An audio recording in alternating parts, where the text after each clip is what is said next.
ଆଜି ହେଉଛି ମିଥୁନ ମାସର 25 ଦିନ ଜୁଲାଇ 9 ତାରିଖ 2026 ମସିହା ଆଷାଢ଼ ମାସ କୃଷ୍ଣପକ୍ଷ ନବମୀ ତିଥି ଗୁରୁବାର ଦିବା 10ଟା 38 ପରେ ଦଶମୀ ତିଥି। ଆଜି ପୁରୀଠାରେ ପ୍ରାତଃ 5:15:05 ଗତେ ସୂର୍ଯ୍ୟ ଉଦୟ, ସନ୍ଧ୍ୟା 6:28:06 ଗତେ ସୂର୍ଯ୍ୟ ଅସ୍ତ।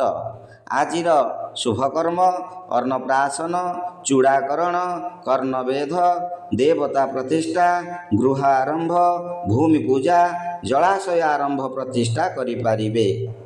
ଆଜିର ଅମୃତ ବେଳା ସୂର୍ଯ୍ୟ ଉଦୟଠାରୁ 7ଟା 2 ମଧ୍ୟରେ, ଦିବା 9ଟା 40 ଗତେ, ଦିବା 11ଟା 26 ମଧ୍ୟରେ, ଦିବା 4ଟା 42 ଗତେ, ସନ୍ଧ୍ୟା 6ଟା 28 ମଧ୍ୟରେ, ରାତ୍ର 9ଟା 21 ଗତେ, ରାତ୍ର 11ଟା 31 ମଧ୍ୟରେ, ରାତ୍ର 1ଟା 41 ଗତେ, ରାତ୍ର 3ଟା 51 ମଧ୍ୟରେ।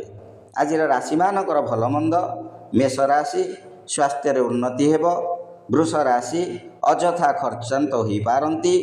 ମିଥୁନ ରାଶି ବଦନାମ ହେବାର ଯୋଗ ରହୁଛି। କର୍କଟ ରାଶି କର୍ମରେ ଖୁସି ଅନୁଭବ କରିବେ। ସିଂହ ରାଶି ଅନୁଶୋଚନା କରିପାରନ୍ତି। କନ୍ୟା ରାଶି ବ୍ୟୟ ବୃଦ୍ଧି ହେବାର ସମ୍ଭାବନା ରହୁଛି। ତୁଳା ରାଶି ଶରୀର ପୀଡ଼ା ହୋଇପାରେ। ବିଛା ରାଶି ଆଜି ଦିନଟି ଦୁଃଖିତ ମନ ରହିବ। ଧନୁ ରାଶି ସ୍ୱାସ୍ଥ୍ୟ ହାନି। ମକର ରାଶି ଅପମାନିତ ହେବାର ଯୋଗ ରହୁଛି। କୁମ୍ଭ ରାଶି ପ୍ରଶଂସିତ ହୋଇପାରନ୍ତି। ମୀନ ରାଶି ଅପବାଦ ହେବାର ସମ୍ଭାବନା ରହୁଛି।